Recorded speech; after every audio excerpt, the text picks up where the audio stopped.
Imagina que te gastaste, no sé, cientos de miles de pesos en construir un espectacular gigante. De esos con luces de neón enormes, ¿no? Exacto, un letrero de neón brillando a todo lo que da en la autopista más transitada del país. Y bueno, está segurísima de que todos lo van a ver. Pero de repente, así de un día para otro, todos los autos en esa autopista se manejan solos. Y peor aún, los pasajeros van dormidos. Totalmente. Van dormidos o leyendo un libro o viendo una película en su pantalla y entonces tu espectacular gigante, carísimo y brillante, pues se vuelve completamente inútil porque ya nadie está mirando por la ventana. Fíjate que esa es, probablemente, la analogía perfecta para describir la crisis existencial que están viviendo las estrategias de contenido en Internet justo en este momento. O sea, la autopista cambió por completo. Exacto, porque, a ver, durante años la experiencia de publicar y buscar en Internet se trataba de una sola cosa: perseguir enlaces azules. Ajá, el clásico. Escribías algo en un buscador, te arrojaba una lista de 10 páginas y pues cruzabas los dedos para que alguien hiciera clic en tu enlace. El famoso SEO clásico. Que ya no es suficiente. Para nada, eso se acabó. Y por eso, hoy en esta inmersión profunda, tenemos una misión que es de verdad oro molido para cualquier persona en nuestra audiencia que cree contenido digital, que maneje una marca o que simplemente quiere entender cómo diablos decide una inteligencia artificial qué información mostrarnos. Claro. Nos vamos a basar en un análisis fascinante que extrajimos de un video del canal de YouTube que se llama Digital CDMX y que aborda el tema de la GEO. GEO, o sea, Generative Engine Optimization, que en español sería la optimización para motores generativos. Y hay que entender que no es solo un cambio de siglas, es un salto evolutivo. Sí, cambian las reglas del juego. Por completo. El objetivo ya no es que el usuario haga clic en tu enlace para visitar tu página web. El objetivo es que las inteligencias artificiales te elijan activamente, te lean y, digamos, te usen como la base de sus respuestas directas. Que volviendo a la analogía de los autos, o sea, el viejo SEO era construir ese espectacular afuera y rogar que alguien frenara. La GEO es meterse directamente en el cerebro del copiloto digital del automóvil. Exactamente. Ya no necesitas el espectacular de neón, porque el copiloto le está diciendo al pasajero al oído, tipo, oye, según lo que sé, este es el resumen de lo que necesitas entender. Estás optimizando para que el motor generativo te use como su verdad absoluta. Su verdad absoluta. ¡Wow! Y para entender cómo lograr eso, pues primero hay que entender por qué la tecnología dio este giro tan brusco. Porque las reglas del juego no cambiaron porque a los ingenieros se les antojara. Cambiaron porque nosotros cambiamos, ¿no? Cambiaron porque la paciencia del usuario se agotó. O sea, piénsalo, la gente ya no quiere abrir 5 pestañas diferentes, esquivar 3 anuncios emergentes y leer introducciones larguísimas de cómo la abuela del autor horneaba pasteles en 1980. Solo para saber a qué temperatura va el horno. Exacto, o cómo funciona un agujero negro. Quieren una respuesta sintetizada, conversacional y sobre todo inmediata. O sea, la demanda exigía velocidad y síntesis. Claro, y como la demanda cambió, la tecnología que provee esas respuestas tuvo que adaptarse creando estos motores generativos.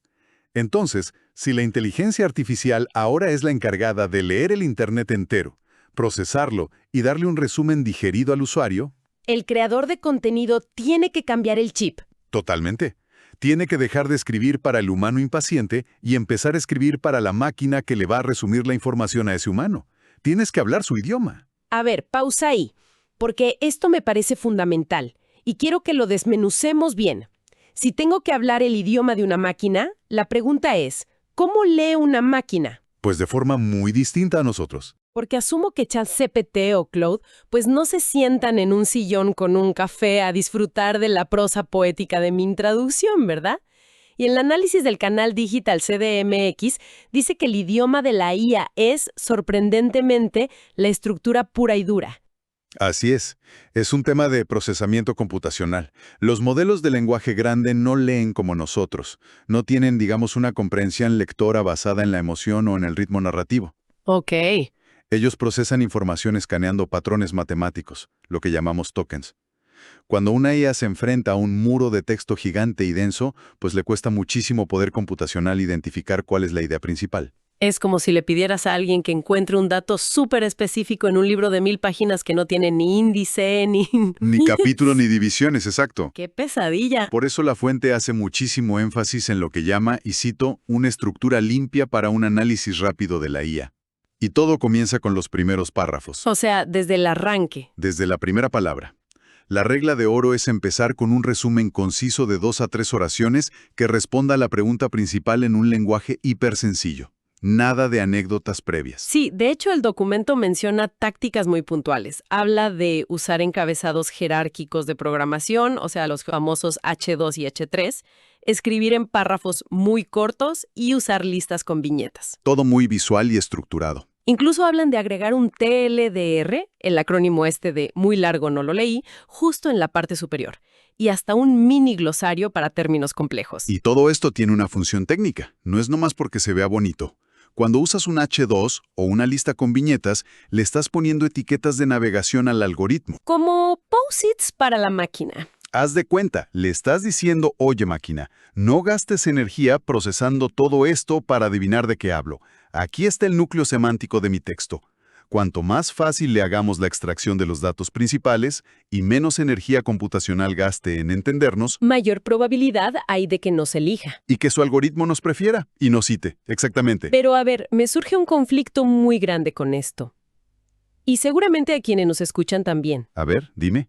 Al escuchar todo este manual de instrucciones, o sea, resúmenes de 3 líneas, viñetas precisas, párrafos cortitos, glosarios rápidos, me suena a que estamos simplificando las cosas a un nivel casi absurdo. Te entiendo. ¿No significa esto tontificar el contenido original? Siento que le estamos quitando toda la carnita, toda la profundidad a un artículo solo para complacer a un algoritmo perezoso, entre comillas, que no tiene tiempo de procesar. Es una reacción súper válida, y de hecho es el miedo número 1 de los redactores y periodistas hoy en día. Pero la fuente nos aclara que estamos entendiendo mal el concepto. ¿Ah, sí? ¿Por qué? Porque no se trata de quitarle profundidad ni de mutilar el contenido. Se trata de cómo presentas la puerta de entrada a esa profundidad. Imagina un iceberg. Ok, un iceberg. La IA necesita ver la punta del iceberg de forma clarísima e inmediata para saber de qué trata. Una vez que entiende la punta, o sea, tu resumen de 3 líneas y tus viñetas, entonces tiene el contexto necesario para sumergirse y procesar el tratado filosófico de 10.000 palabras que está debajo del agua. Ah, ya entiendo la onda. O sea, le puedes dar a la IA un análisis geopolítico súper complejo, de páginas y páginas, pero si no le pones un índice claro y un resumen digerido al principio, la IA simplemente va a decir, ¿sabes qué? Esto requiere demasiada energía para descifrar de qué trata. Exacto. Dice paso y se irá a escanear a tu competencia. ¡Wow! La profundidad puede y debe existir porque la IA necesita datos robustos para generar buenas respuestas. Pero la pista de aterrizaje tiene que estar perfectamente señalizada. Si la máquina no puede analizar rápidamente la estructura inicial, pues tu contenido se vuelve invisible.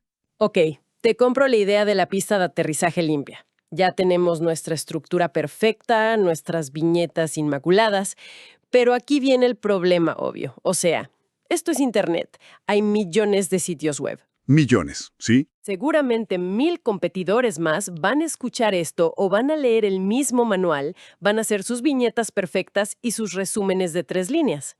Seguro que sí. Entonces, si logramos que la IA nos lea fácilmente a todos, ¿cómo demonios decide la IA quién gana? ¿Cómo logra la IA confiar en nosotras o nosotros por encima de los otros 1000 textos limpios que acaba de escanear? Necesita un criterio de desempate. Y ese criterio de desempate es lo que nos lleva a la segunda gran clave que menciona el video de Digital CDMX, que es la autoridad. La autoridad. Sí, la claridad estructural es, digamos, el boleto de entrada al estadio. Pero la autoridad es lo que te pone a jugar en la cancha. No basta con ser fácil de leer, tienes que ser a prueba de balas a nivel de confianza. Y las tácticas para construir esa autoridad suenan exhaustivas, la verdad. Son bastante rigurosas. Primero dicen que hay que definir claramente el concepto del que hablas, mostrar cómo funciona y dar un ejemplo práctico inmediato. Pero luego, la lista de requisitos se pone bastante intensa. Sí, se pone pesada. Hablan de citar fuentes rigurosamente, incluir fechas exactas, estadísticas comprobables y poner enlaces a referencias canónicas. Y no cualquier referencia. Mencionan específicamente enlazar a organismos de estándares internacionales, documentos técnicos, gubernamentales o corporativos, y sobre todo, investigación primaria. Y no solo eso, piden agregar firmas de autor reales, los famosos bylines, mostrar las credenciales académicas o profesionales de quien escribe, incluir marcas de tiempo que digan actualizado por última vez hace 2 días. Ajá, el rastreo de tiempo. E incluso recomiendan agregar una sección específica que detalle cómo probé esto o cuál fue mi metodología. Sinceramente, cuando leí esto pensé, a ver, esto suene más a los requisitos para publicar una tesis doctoral en una revista científica que a escribir una simple entrada de blog sobre cuáles son los mejores audífonos del año. Suena exagerado, estoy de acuerdo contigo. Pero si analizamos cómo funcionan realmente estos modelos de lenguaje desde adentro, tiene un sentido absoluto. Hay que recordar cuál es el talón de Aquiles de la inteligencia artificial hoy en día. Las alucinaciones. Exactamente, las alucinaciones. Claro, que es cuando la IA te inventa un dato histórico o un caso legal de la nada, pero te lo dice con una seguridad asombrosa. Te lo jula casi casi. Y hay que entender por qué alucinan. Estos modelos son, en su esencia, motores de predicción. Adivinan cuál es la palabra más probable que sigue en una oración. Si no tienen datos sólidos a los cuales anclarse, pues la estadística les falla e inventan cosas. ¡Auch! Y las empresas que desarrollan estas inteligencias artificiales han sido demandadas y criticadas fuertemente por esto. Es el peor escenario posible para ellos. Pues claro, si un buscador te miente con confianza, dejas de usar el buscador. Lógico. Por lo tanto, los ingenieros están ajustando los algoritmos para que se vuelvan extremadamente precavidos, casi paranoicos, te diría yo. Paranoicos. Me gusta esa palabra para una máquina. Es que la IA ahora escanea la web buscando desesperadamente señales humanas verificables para protegerse a sí misma. Necesita anclas. Ya veo hacia dónde vas. Esas señales de autoridad como las credenciales del autor, el historial de actualizaciones, la sección de cómo evalúa este producto, le gritan a la IA que hay un ser humano real y experto asumiendo la responsabilidad legal y moral de esa información. Fíjate que me encanta esta imagen. Es como si la IA fuera un estudiante universitario aterrorizado haciendo su tesis final de grado, y nosotras somos la biblioteca que se encontró en la biblioteca. Ándale, tal cual. Si el libro no tiene autor, fecha de edición y referencias, el estudiante no nos va a citar ni de broma, por mucho que la información parezca útil, por puro miedo a que el profesor lo repruebe por usar fuentes dudosas. Es la simbiosis perfecta. La IA necesita proteger su credibilidad frente al usuario, y la única forma de hacerlo es apoyándose en fuentes que demuestren un rigor inquebrantable. Claro. Si tienes la estructura limpia pero no tienes las credenciales de autoridad, el modelo te va a considerar un riesgo y, pues, te va a ignorar por completo. Muy bien. Entonces la historia va así. Ya organizamos la información para que la máquina no gaste energía computacional leyendo, y ya le pusimos todas las medallas de autoridad y rigor para calmar su paranoia. Vamos bien. Pero el análisis de Digital CDMX menciona una pieza más en este rompecabezas, que trata sobre cómo le entregamos literalmente los datos a la máquina. Lo llaman servir datos listos para usar o datos sin fricción. Sí, este es el paso definitivo para asegurar que tu contenido termine en la pantalla del usuario.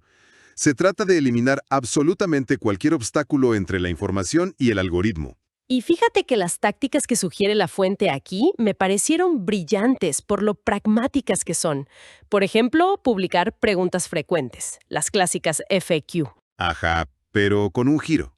Exacto. La clave está en usar exactamente las mismas palabras que la gente teclea o le dicta a la IA en el mundo real. Y la respuesta no debe ser un párrafo enorme. De hecho, recomiendan incluir respuestas de una sola oración que estén, y esto me encantó, listas para ser copiadas y pegadas. Es que le estás ahorrando el trabajo de síntesis a la máquina. Y va más allá del texto. Recomiendan encarecidamente insertar tablas comparativas para las especificaciones de productos o datos técnicos. Las tablas son clave. Y usar lo que llaman unidades canónicas y nombres consistentes a lo largo de todo tu sitio. Esto último de las tablas y las respuestas de una línea me recordó muchísimo a los programas de cocina en la televisión. No sé si los has visto. Claro, los de los chefs famosos. Imagine que invita